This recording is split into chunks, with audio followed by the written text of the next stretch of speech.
The mummy ones. Mm. The mummy I like the big black and white one. Huh? I like the big black and white one. You don't like the big black and white one? I do.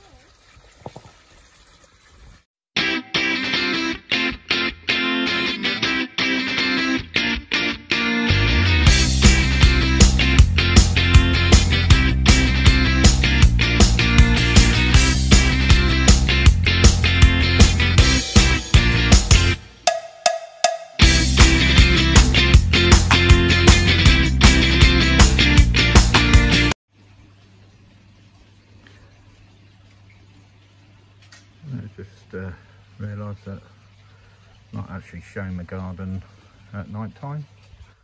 So this is a view from my seat where I sit on a nice warm summer's evening. You can just see the pond down there. Listen to the noise of the water coming in from the backy shower. It's quite relaxing. Nice cup of tea in my yeah, bit of merch. It's only because I had a money off voucher I decided to knock something up. But yeah, nice relaxing evening. I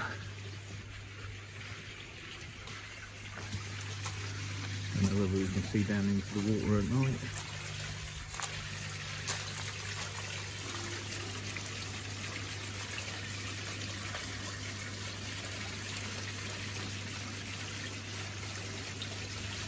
Playing around a bit. I had their last feed not long ago. And so they're all happy as Larry. Getting ready to settle down for the night, if they settle down.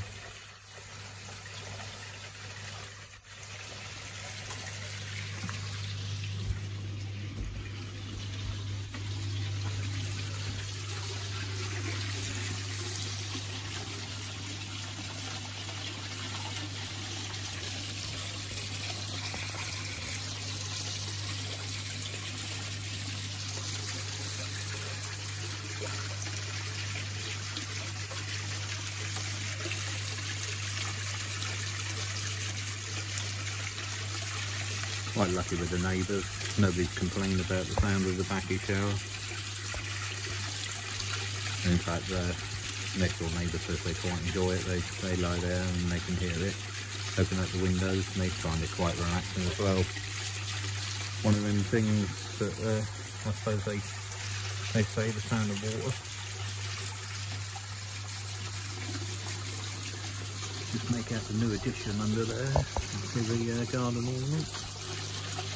Bit of a bargain buy that one because it's got a little chip on the corner of the roof of the pagoda. So a hell of a lot of marks off it, so it's too good to turn it down, and you can't see the chip because of the way it's right angled.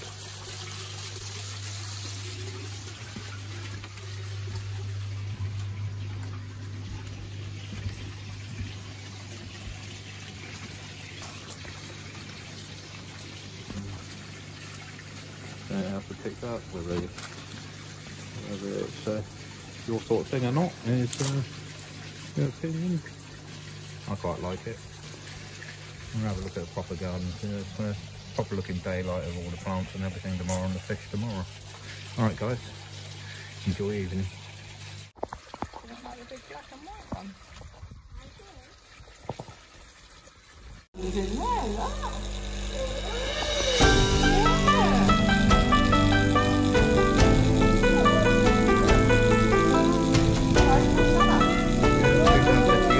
To tell.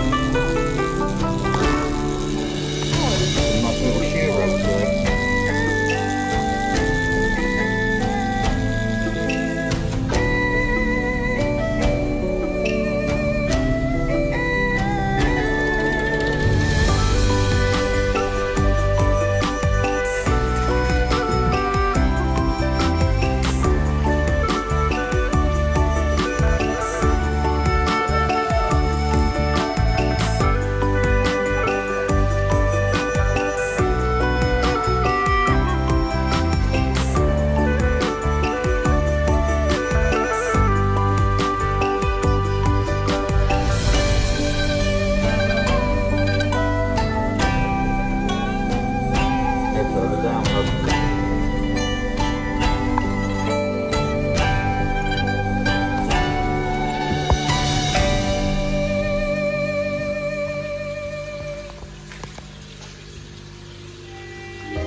So if anybody's going to get into the wars, it's going to be Chad the Chag. I haven't got a clue how he's done it, but he's broken the leading ray on his dorsal fin. I don't know if we can see it in there.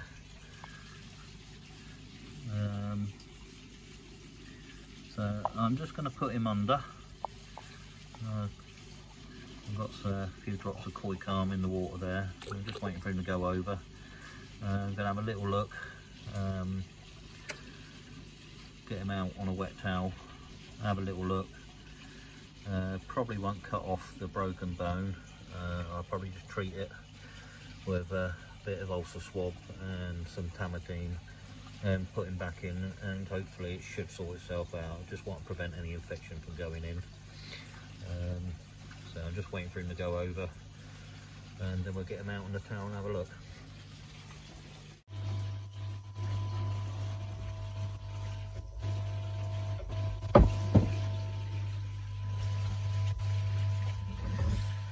Well, it took longer to go out than what I thought.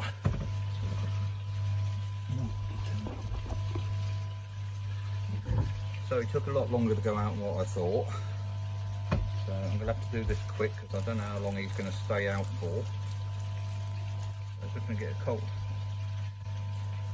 Now some people super glue, and some people really need to sort of flick him over so you can see. Oh, stay. Keep him covered. So you can see the dorsal fin there and the bone snap there. Now I could trim off the broken bit of bone, but I think I'll just leave it for now, see how it goes. So I'm just going to dry the area off.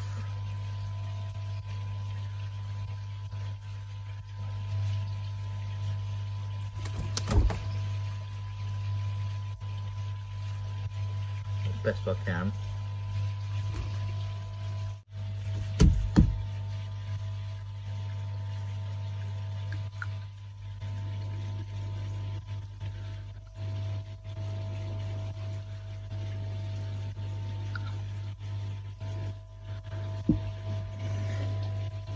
And I'm going to put some propolis on just to seal it all up. I need to flick him up.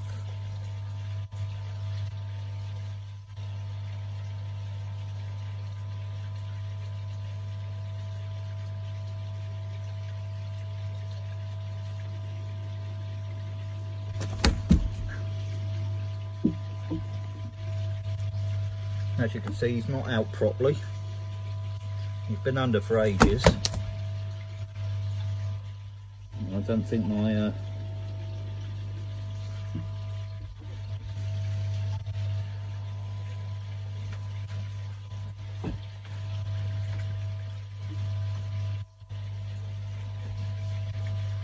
just drop a bit of pond water on the propolis.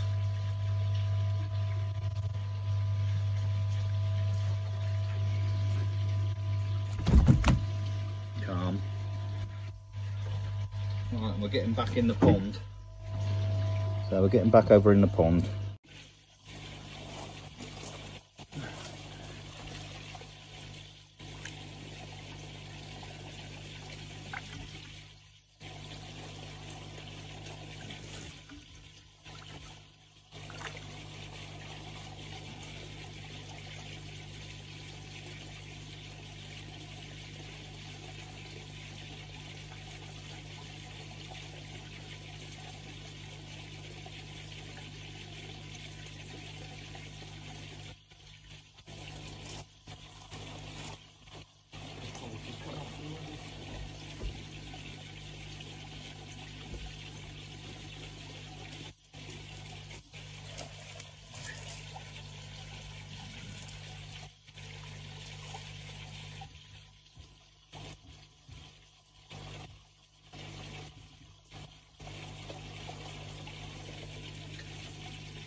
So as you saw there, he took off under his own steam. Gone down deep there with the others, but he's swimming around. So keep an eye on that leading ray on the dorsal. Things happen, God knows how it happened, but I do know just recently when they've been battling over their food that they've been piling over the top of each other. So we'll just have to keep an eye on it, and like I said, if anybody's going to get a battle wound, it's always Chad. He's always in the wars for some reason. Everybody else, not a scratch on him, but he always seems to come out with something, some kind of war wound. But I don't suppose there'd be a chag if he didn't.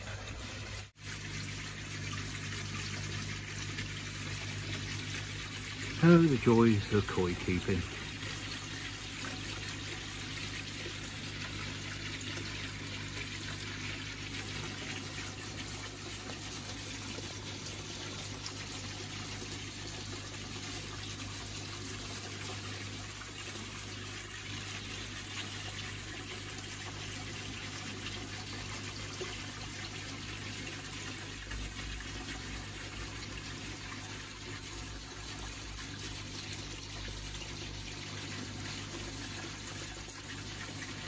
I think I have to get myself a bit better sedative and that koi calm.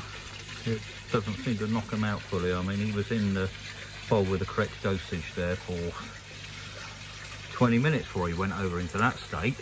I mean, he just wouldn't give up the ghost. So I shall invest in sort of some other kind of koi knockout drops, because I can't be doing with them flapping about like that.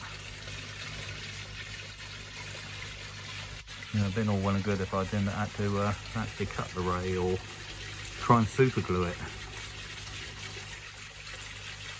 You know, I've done all the tests. I sort of put my hand underneath him, picked him up, and didn't flap. But as soon as I put him on the table, Bob's your uncle, he's away. So, lesson learnt. I can smell a barbecue. Somebody's having a barbecue. I'm on a diet at the moment, so barbecues are out.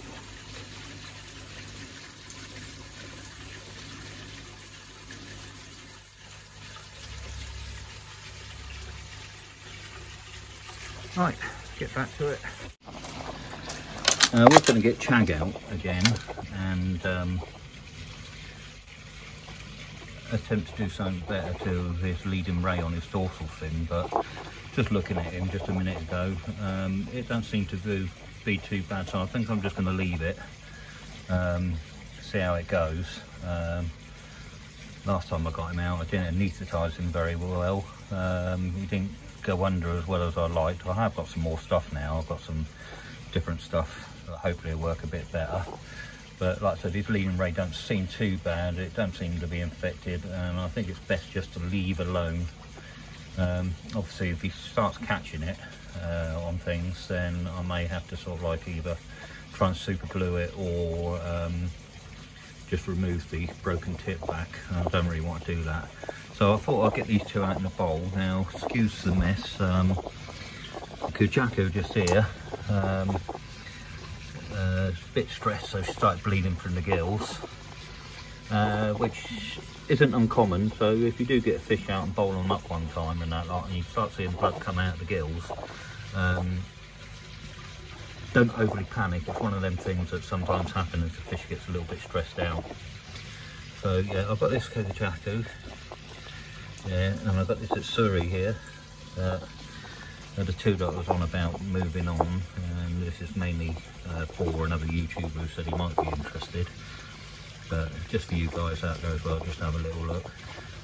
You know, I mean, there's nothing wrong with the fish. It's, you know, perfectly healthy, all intact, no split fins or anything like that. It's just not developing the way I wanted to. This one actually here, the Kujaku. When I picked this one up, I picked it up from New Forest Koi as a little, well, it's about 2 inches when I picked it up 2 years ago. Yeah, 2 inches when I picked it up 2 years ago. As a little fry sort of thing. I think I paid about £2, £2.50 for her. But she ain't doing well, you know. I don't, like I say, you get attached to them. The markings are pretty good. Just not the deep enough red for me, I don't think. But yeah. And the Atsuri again. Yeah, nothing wrong with the fish. It just, you know, doesn't want to do it for me, and I'd rather make room for fish I do want to get, which I have got. So it's just making room for the pond, make sure that I'm not overstocked. So, like I said, these are up for grabs if anybody's interested. Like I said, I have got one person who's interested. But if there's anybody else, if it falls through, just give us a shout, drop us a message down below, and let me know.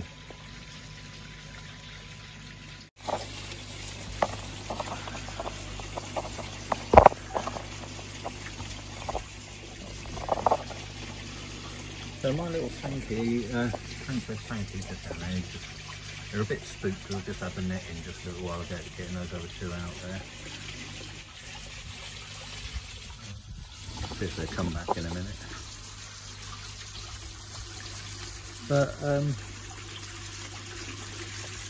I thought I was having some shimmies appear on his head up near the spot. And because it's unusual to get any development of sumi during the summer months. Normally sumi disappears.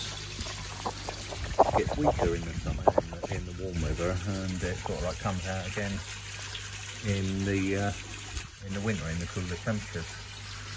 So I saw some dots appear, and I thought, oh, I've got some shimmies. You know, hard water can cause them to come out even more. But then they started getting a bit bigger, a bit wider, and it seems he's developing some more sumi on his head. I mean, he's got little spots appearing all over the place, and you know, they are starting to get bigger. So it'd be interesting to see, sort of like, come the cooler temperatures, how these develop, whether he gets more coming through. I wouldn't mind some developing through the spot and on the head. I think that'll set him off quite nicely. It's supposed to be a sign of a strong fish if you can produce sumi in the summer months. So, yeah, fingers crossed. Chad, remember that, Chad the chag. He's down there, like I said, they're a bit spooked at the moment, like I said, because I had the net in, they don't like it when the net goes in. And it's like when you put the fish back in the water, like, it's like, ooh, yeah, we've done this, we've done that to me. Of course, the two big showers just don't give a damn, they just keep coming up and taking food whenever they can.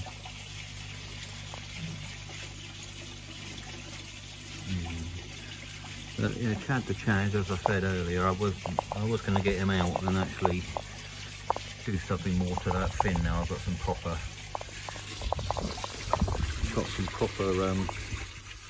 sedation stuff that will knock him out properly. The last stuff was just basically clove oil, koi carn. It's the trade name for it. Basically, it's clove oil. People the same age as me probably remember clove oil when you used to get toothache, and you always used to put a bit of cotton wool, soak it in a bit of clove oil and put it on your tooth, and it used to numb the pain. But it's quite a good koi sedation thing. It can calm the fish down, but after knocking them out, you've got to keep an eye on it, because once open, basically, you're supposed to get rid of it in 6 weeks, and I think my stuff I had was a little bit older than 6 weeks, so perhaps that's why it didn't sort of like knock him out properly. So if I do need to get him out, at least I've got some of the proper stuff. I can't remember the name of it now. I'll show you it in a minute. But yeah, as I was saying, I was going to get Chad out, and actually broke his leading ray. I still don't know how he done it, and it looked a bit pink when he first done it, but now it sort of seems to settle down. It don't seem to be bothering him, it don't seem to be catching it or tearing at it, so you know, there are options. It's like you just leave it and hopefully it'll sort of like heal over and not cause any problems. You can glue it if you can get hold of the right glue. It's the old skin glue. It's the best stuff you can get hold of, that doctors use, but it's like rocking horse poo in the shops. I've got some bottles of it in the first aid kit, but they're sort of like about coming on for about 10 years old, so whether they're still any good or not, I don't know. But like I said, if I need to do it, I will do it. As you can see, it's not looking too bad. Here it comes, there he is. Any advice, or you know, if you think it needs to be sorted, then you know, drop a comment down below. But like I said, he's not bothered by it. Apart from that, fish seem okay. Weather the last few days have been miserable, and I've not had a chance to do much koi stuff. As you know, I've had the grandkiddies down for a week, a 3-year-old and a 1-year-old, without mum and dad, so me and the wife, we've had the 2 down, and you think, yeah, we brought 3 up ourselves, you know, 2 will be a breeze. But we seem to forget that sort of like, you know, 25 years ago when last time we had anything sort of like of that age. So, and we cracked on a bit, so we were both a bit tuckered out, to say the least. And my God, they're not expensive to do anything with the kids these days. You need to take out a mortgage if you want to entertain them for a week. It's absolutely ridiculous what they charge to get into parks and things around here these days. You know, we've done a few good things, you know. I managed to slot in a visit to New Forest Koi, albeit a very fleeting one because the kids weren't that amused by it. You know, yeah, fish, yeah, big deal. I'll post that up online in a minute. Well, in fact, I'll probably put it at the beginning so you've already seen it. But yeah, fleeting visit, very fleeting visit. They didn't have a lot in stock at the moment. They've sold a lot of their fish. Interesting thing about New Forest Koi is that everything they sell, apart from sort of like goldfish into bunkins, which they do a small selection of, is all bred in their own mud ponds. They do all their breeding, and they've got quite a variety of breeds, suit most tastes. And if you're not worried about having just purebred Japanese fish in your pond, I mean, the prices, as you've seen from the video, are extremely reasonable because they are UK bred. I mean, the parent stock is all Japanese bloodline, and they got, you know, they've got their own Japanese stock, so you know, it is Japanese bloodlines in the fish, and they do grow a good fish. And like I said, you saw earlier, like a jacu there that I had in the bowl, I picked that up from there. And like I said, it was only about 2 inches long when I got it. It's about 2 years ago. Yeah, I'd say quite a nice fish. Just you know, I'm trying to work out. I've not got the biggest of ponds, so stocking levels are something I've got to keep an eye on. And I am one of these people that sort of like, if I see a fish and I like it, I want it, and I want it in my pond, and then I sort of get home and look at things and go, yeah, a bit too many fish in here. But you know, having said that, you know, my water parameters are fine. You know, I test every week. You know, 0 ammonia, 0 nitrate, and 0 nitrite. So I can't really sort of claim to be having stocking level issues causing water problems. I suppose it might affect the growth a bit, but you know, I've been trying to talk the missus into letting me make this bigger, but she's not going to have it. And you know, if I was to go bigger, where am I going to go, really? You know, I could go out a little bit further that way, all over to the wall, and just have a bridge over it. But the logistics of having to do that and sort of like keep the fish I've got in a pool or something like, and digging and getting soil out and everything, it's just a bit too much. Perhaps I should just move. Buy a place with a bigger garden and have a nice 10,000 gallon, if only. Although I thought it might have been possible. Yeah, I had a little email this morning saying, good news about your National Lottery account, and I was like, oof, oof, oof. Yeah, one I would luckily dip. Yeah, big deal. Oh well, maybe one day. They say no matter how big a pond you get, you always went bigger. Once the bug bites, it's hard to get it out of your system. You know, I like it. I mean, I just like the setup. I like the way it's set in the garden. You know, I've not got the biggest of gardens, as people know. I could have got a nice one in up here, but I had to have a deck to go with the summer house. I like it. Yeah, it keeps me happy. It's just I wish I could have a bit more water for the fish. I am going to try and raise the water level a little bit. I've got room to lift the Nexus 220 up in the filter pit a few inches, so I can just raise the water level a bit in the pond.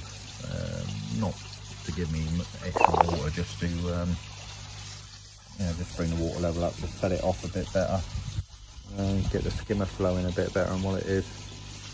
Well, not that it's not doing a bad job. I mean, it does suck all the waste food in, especially once the two showers get in there and start smacking the ring around and it all comes out. Anyway, enough waffle. Let's move on.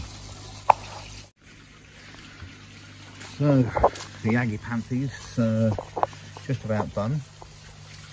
The seed heads are forming on there. They're not the easiest things to grow from seed, but if you want good strong plants and a good flowering display, like I've had here,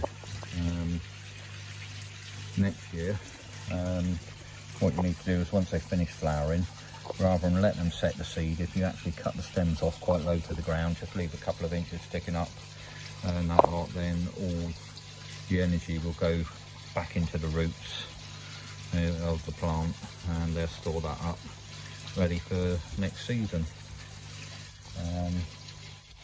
Like I said, if you want it to set seed, the seed pods will eventually sort of like brown off and you've got seeds there. You can try and grow them.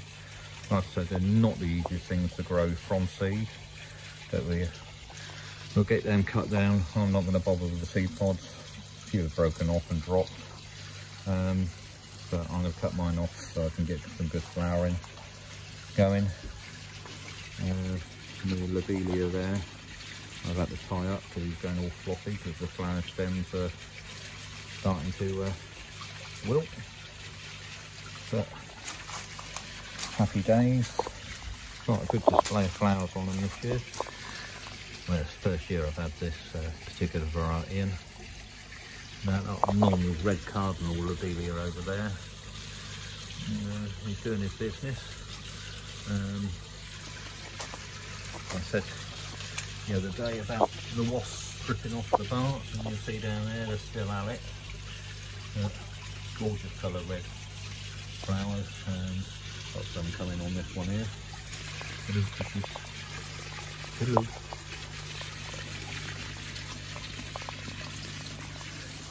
But garden's looking good. Mosses are doing okay. A bit of an experiment. They are spreading a bit, slowly. It's always like a truffle when you touch it. It's sort of very hollow underneath. Be interesting to see how it overwinters. I quite like the effect. I suppose it's a bit Japanesey. Oh, it's just starting to rain again. Let's stick on here. Yeah, see again. Not being affected by. Take that leaf off there. Yeah, Like I say, it's the first time I've had them, and just be interesting to see how these things grow. Everything else is looking... Oh god, yeah, look at that over there, black as the ocean space. Isn't it amazing? You think a few days back and that lot, you could hardly move because it was that hot and that sunny. And now we've got skies like this, although, touch wood, we've not had the storms here that they were promising, although that's not looking too brilliant. No thunder and lightning and horrendous flooding, I should say. Like I said again, touch wood, never say never. It's not something that we want or wish for, especially as the garden's looking okay. So, you know, a lot of stuff is coming to an end of its flowering season. Other stuff I'm waiting to flower. I should attempt to bonsai this acer down here once it gets a bit more established. It was virtually on death's door when I moved it. It didn't like where it was. I put it in here and it seemed to have taken off and revived quite well. So once it gets a bit more established, I'll attempt to sort of, I can't really call it bonsai, but I shall shape it a bit better. This one down here, you know, it's got the aggies in the way, but once the aggies die back, you know, it's got a lovely form to it. And the baby ones that I've got over here don't seem to be doing too badly. And like I said, in the mind your own business, in the shower, like I said, and it's brilliant for removing nitrates out of your pond. Loves the stuff, and that's obviously why it's doing so well.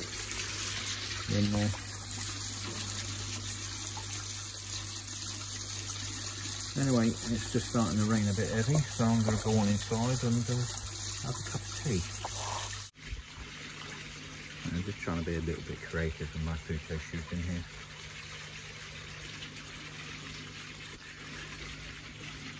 Now, I'm just going to see how eagle-eyed you viewers are, because as you know, I went to New Forest Koi, very fleeting visit, and me being me, I did come away with a little something. I'm not going to point out what it was, but if any of you noticed, or you can notice at the moment, you can't see the fish, they're all hiding. Going a bit camera shy today, but you can see what it is and correctly name what it is. I got done a bit of merch. I had a voucher, £30 voucher for a certain printing company, photo printing company, because we've done some albums and stuff like that, and I run off a couple of mugs, so I'll show you one in a minute. And but I know it's not much, but if you fancy a mug, just comment down below and be subscribed to the channel, and tell me what you think my purchase from New Forest Koi was. Like I said, I'm not going to tell you. I'm not going to point it out this week. We'll do that next week, and hopefully the merch will be through by then. Well, I've already got some, but I'm just waiting for some more to turn up. And correct one drawn will be receive a mug. Whoopee. Oh, it's a little something, isn't it? Yeah, just a little game.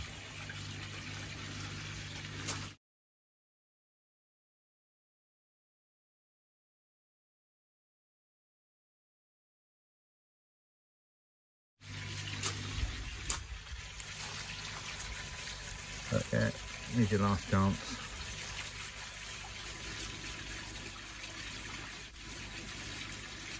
See if you can tell me what it is. Right, on with some jobs.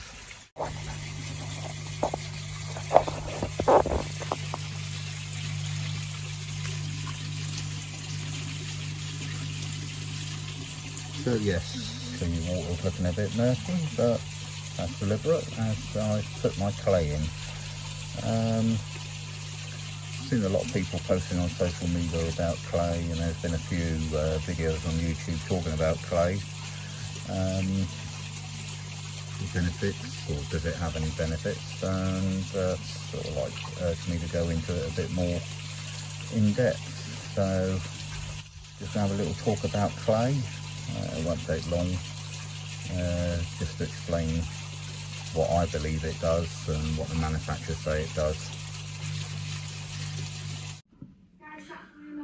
So, as I said, there have been sort of like a few posts on social media sort of talking about pond clay, whether it works or whether it doesn't work. And there's been a few videos and things like that, and I've had a few people questioning me, you know, what it does for my pond. As you know from previous videos, I use Breeders Secret Clay. By the way, I'm not sponsored by Breeders or the manufacturers of Breeders or the dealer that sort of sells it. I just find it really, really good. So, I mean, the question is are we just really throwing dirt into our ponds, or does it do any good? All fish, they need minerals and trace elements in their diets, just the same as we do. We get ours from the food, vitamin D from the sun, etc. And fish will take certain minerals from the water around them. It's absorbed in through the skin, taken in through the gills into their guts, and then taken in from the foods they eat, especially in the wild.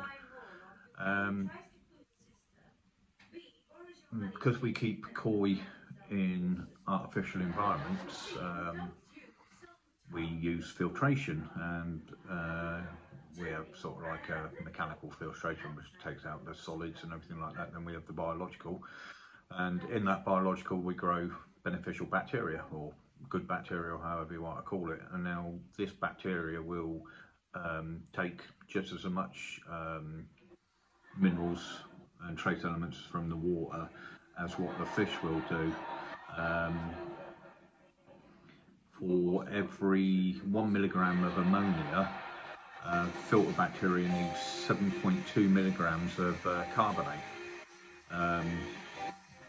to sort of stay alive and stay healthy. So they need 7.2 milligrams of carbonate to absorb 1 milligram of ammonia.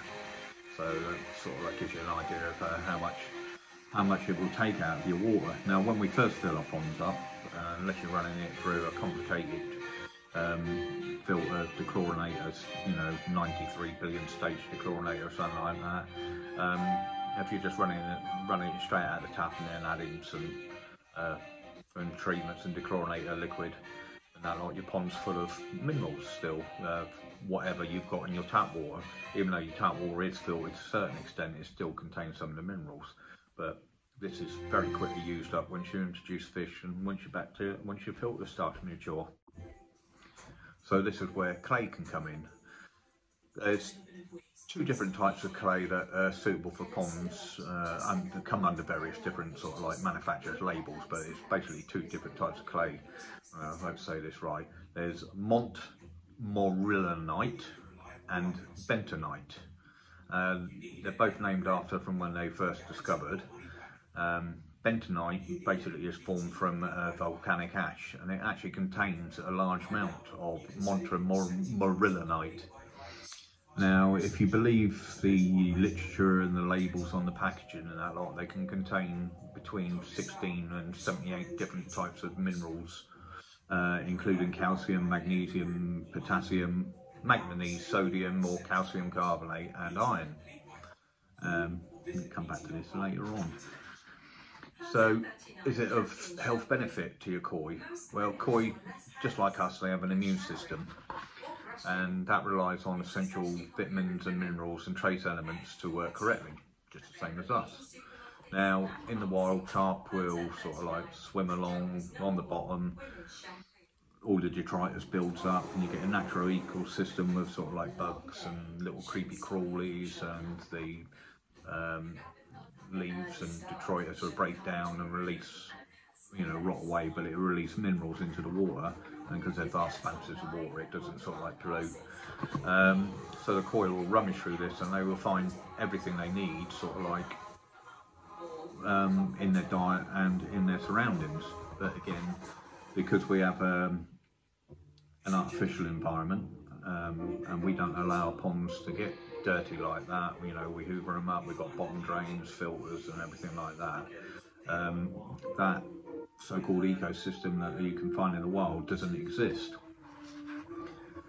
So it's our job to provide everything they need. I mean, there's a difference between water that a koi can survive in and water that a koi will thrive in.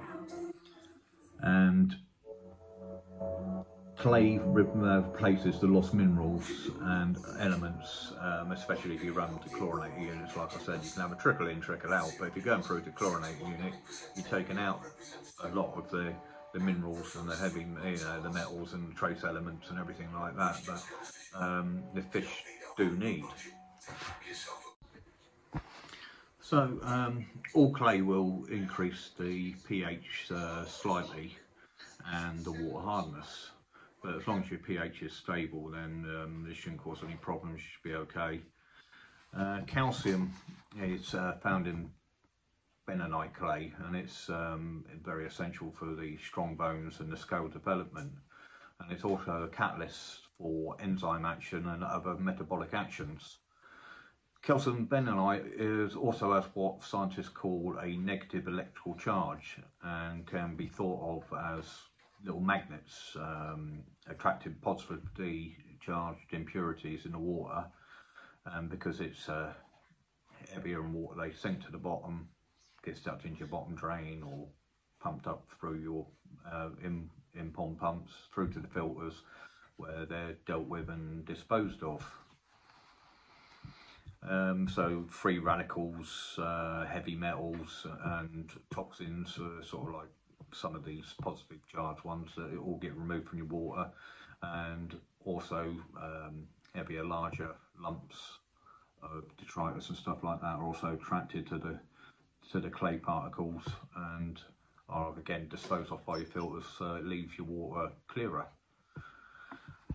Everything said so far is scientifically proven. It can be checked up on and that lot, but there are further claims backed up by user reports, but not scientific proof, that some clays will kill blanket weed.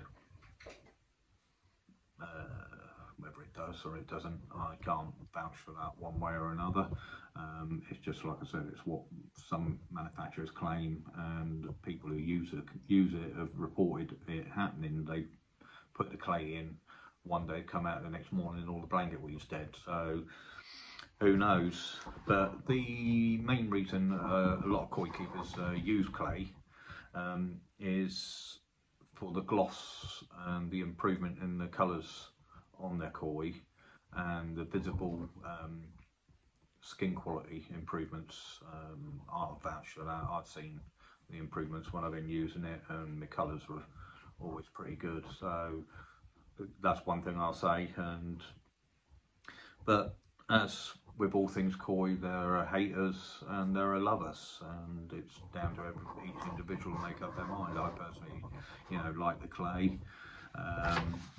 but you know, you've got to think, what about people that use RO systems? I don't know a lot about RO or how it works, but I've known people who sort of like keep tropical and marine fish running RO systems, and what they have after the RO is sort of like a mineral redosing system. So after the RO water comes through, then every so often sort of like a liquid containing sort of like minerals is pumped into the water as well, so it remineralizes the water that way. Whether this is done on koi ponds or not, I don't know, or whether you know, the fish just live in totally RO water, removing everything out of the water. Perhaps somebody can enlighten me on that. Anyway, so that's sort of like a little bit on clay, what it does, and you know, what it contains, and it's, like I said, it's up to you whether you want to use it or not. But like I said, I use it. Alright guys, that's it for this week. Take care. Bye.